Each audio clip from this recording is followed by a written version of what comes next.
According to a new study released this week by the United Nations, the global pandemic could send as many as 1 billion people into extreme poverty by the year 2030. That is 1 billion. Roughly 1/7 of the population of the planet could hit extreme poverty within the next 10 years because of what has happened during the pandemic. Now, here's the thing. This is not inevitable, and I think that's the big takeaway from this. This is not something that is definitely going to happen.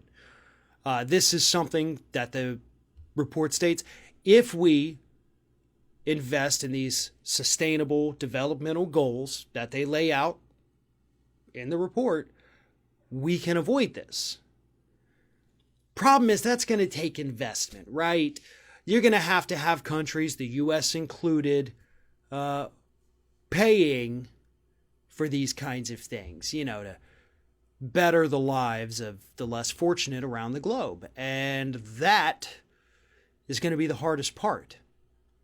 Because the plans, the ideas, the things that they're able to come up with that say, hey, if we just do this, this won't happen. The horrible, bad thing we're saying could happen won't happen.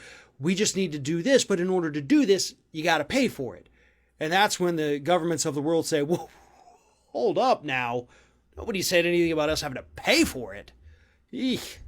I don't know. Those people may just be stuck in extreme poverty. We've got the money. It's just we were saving up for some really cool tanks and jets, man. I didn't have anything to spare. Need stuff that goes boom, not stuff that makes an economy go boom. Here's the thing.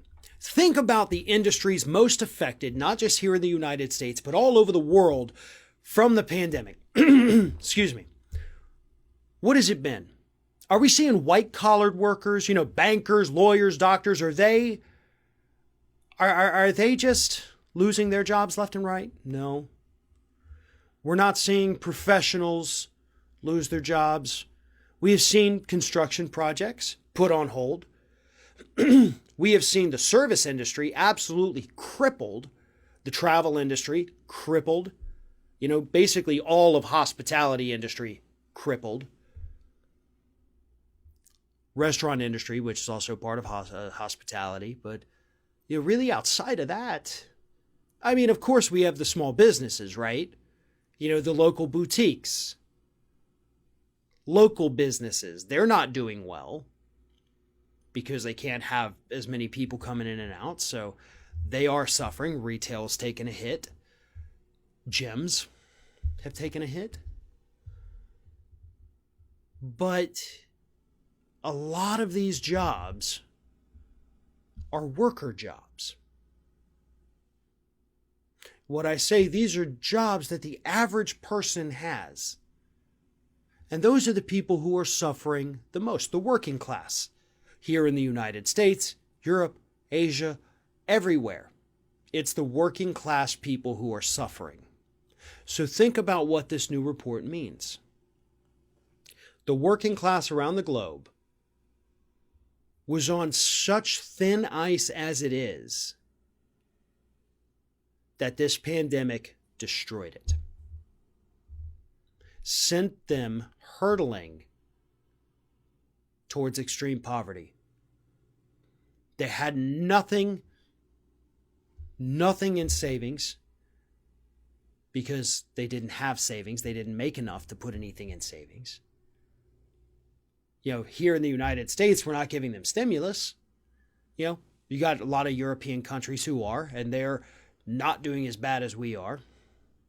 Other countries didn't do it. They're going down as well. The working class has to have money. The working class, whether it's in the United States or in Europe or in Asia or the Middle East, whatever it is, the working class are the people who drive the economies. They're the people who prevent the extreme poverty. They're the people who make things work. And they have been taken advantage of across the globe to the point where as soon as their income is gone, they're in extreme poverty or they're knocking on extreme poverty's door. That's where we're at. It can change. It could change. The UN says we have to invest in these people in order to avoid this worst case scenario. And I guarantee you, from what we have seen throughout my entire lifetime, it may not be 1 billion that hit extreme poverty, but it's going to be pretty damn close.